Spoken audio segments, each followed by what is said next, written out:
बच्चों की तरबियत में माँ का सबसे बड़ा किरदार है, क्योंकि माँ का गोद बच्चों का सबसे पहला मदरसा होता है।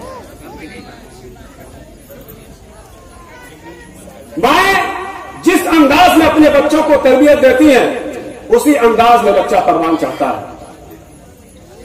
जब माएं अपने बच्चों को अच्छी तरबियत देती हैं, तो यही बच्चे मुल्क और मिल्लत के काम आते हैं, यही बच्चे मुस्तकबिल का सहारा बनते हैं, यही बच्चे आंखों की ठंडक और दिल का सुरूर बनते हैं। लेकिन जब माएं अपनी तरबियत में कोताही करने लगती हैं, तो यही बच्चे बेअदा हो जाते हैं, यही बच्चे लफंगे हो जाते हैं, यही बच्चे लाचार हो जाते हैं, यही बच्चे बेहिस्से किस्म के इंसान बन जाते हैं। अफगानिस्तान के बादशाह अमानुल्लाह खान थे। अंग्रेजों ने अफगानिस्तान पर हमला किया, अल्लाह खान ने भी अपनी फौज तैयार की और अपने बेटे को अपनी फौज का सिपह सालार बनाकर मुकाबले के लिए बनाया। बादशाह अपने महल में दाखिल हुआ। गमीर, थोड़ा खामोशी का मुजाहरा करना ले। गमगीन चेहरे के साथ बादशाह महल में दाखिल हुआ।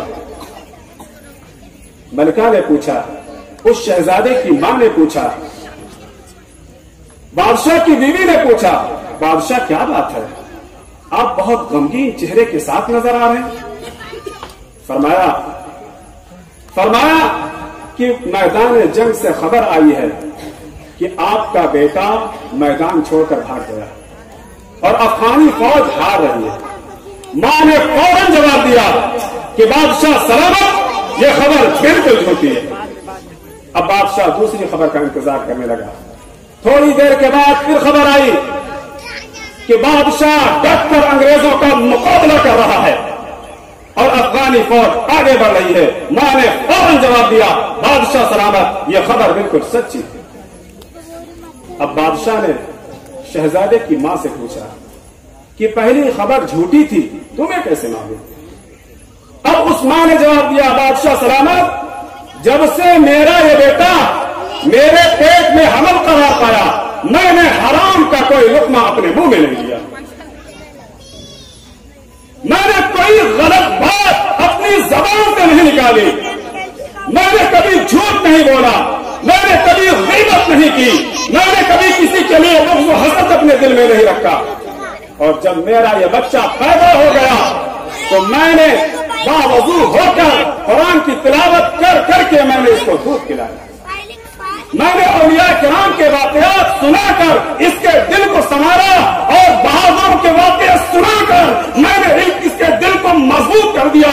इसलिए मुझे यकीन था कि मेरा बेटा आदमी मैदान जंग में अपनी गर्दन को कटा सकता है, जाने शहादत को रोशन कर सकता है, लेकिन वो पीठ फेंकर भाग नहीं सकता, वो मैदान जंग से फरार नहीं हो सकता। इस्लाम की नेक्स्ट सिर्फ ख्वातीन, आप ही अपने बच्चों को इस अंदाज में तरबियत दी कि वो आपकी और आपके कौम की नेकनामी का सबब बने, मुल्क और मिल्लत के काम आए, दीनी और इस्लामी स्पिरिट उनके अंदर पैदा हो, दीन पर मर मिटने का जज्बा पैदा हो, सच्चाई उनकी आदत हो, अच्छाई उनकी खसलत हो, आपके बच्चे उम्मत के राहबर हो, मिल्लत के पासबा हो, फिसले न पैर इनका, इस्लाम की डगर से इल्म और अमल की दौलत सीने से ये लगाएं, दौलत हो बेश कीमत ये लाल और घर से। हमारी पर्दा नशीन ख्वातीन, आप अपने बच्चों को इस अंदाज में तरबियत दीजिए कि वो जान ले कि अल्लाह की बातों से खुश होता है, वो जान ले अल्लाह की बातों से नाराज होता है।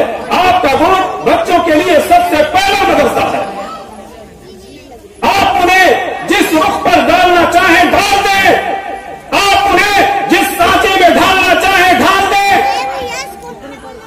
बच्चों को अच्छा बनाने में, बच्चों को नेक बनाने में, बच्चों को सादे बनाने में, बच्चों को मुत्तकी परहेजगार बनाने में, बच्चों को आला किरदार का इंसान बनाने में आपके किरदार का सबसे बड़ा रोल है। आप जिस तरह चाहे अपने बच्चों को ढाल दें। मैंने बहुत सारी माओं को देखा है, बहुत सारी माओं को देखा अपने बच्चों को बहुत सारे पैसों का वो आदी बना देती है, बहुत सारे पैसों का मालिक बना देती है। इस्लाम की शहजादियों, आप अपने बच्चों को अच्छी तालीम दीजिए, आप अपने बच्चों को अच्छी तरबियत दीजिए, आप अपने बच्चों को अच्छा अदब सिखाइए, आप अपने इस्लामी तालीम दीजिए, आप अपने बच्चों के अकायद को दुरुस्त कीजिए, आप अपने बच्चों को सामो सलात का पाबंद बनाइए। पैसा तो उनके कदमों में है। बहुत सारी माँ को हमने देखा है कि जब बच्चे बोलना शुरू करते हैं तो वो अपने बच्चों को सिखाती हैं कि बेटा कहो अब्बा, बेटा कहो अम्मा। अल्लाह की बंदी हो, जब वो आपका बच्चा है तो अब्बा अम्मा तो कहेगा ही। आप उन्हें पहले अल्लाह का नाम लेना सिखाइए, उन्हें कलमे ला इलाहा इल्लल्लाह सिखाइए और उन्हें इस्लामी तरबियत देने में कोई भी दरेर न छोड़िए। और शरीयत ने जिन बातों से मना किया है, हम अपने बच्चों को उनसे बचाएं, उनकी नफरत उनके दिलों में बिठाएं, उनके नुकसानात उनको समझाएं, क्योंकि बचपन से जो आदत पड़ गई वो आखिर उम्र तक रहती है।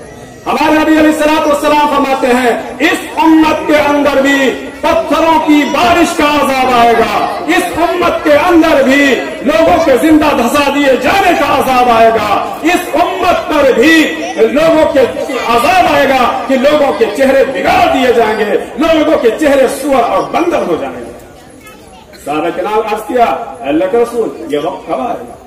तो हमारे नबी सल्लल्लाहु अलैहि वसल्लम ने फरमाया, इदा ज़हरतिल क़ैनातु वल मआज़िफ़ु व शुरिबतिल ख़ुमूर, जब नाचने वाले लड़कों का, डांस करने वाली लड़कियों का दौर चलने लगेगा और गाने बजाने आम हो जाएंगे और हमारी बच्चियां बेपर्दा घूमने लगेंगी और मेरे भाइयों हमारे नौजवान शराब व कसरत पीने लगेंगे। ये वक्त होगा कि लोगों के चेहरे सुअर और बंदर हो जाए, ये वक्त होगा कि लोग जिंदा जमीन में धंसा दिए जाएं, ये वक्त होगा कि लोगों पर पत्थरों की बारिश हो जाए। मेरे अजीज दोस्तों, आप अपने मोहल्ले का जायजा लीजिए, आप अपने इलाके का जायजा लीजिए, आप अपनी सोसाइटी का जायजा लीजिए, आप अपने घर का जायजा लीजिए। क्या ये सारी बुराइयां हमारे घरों में नहीं है?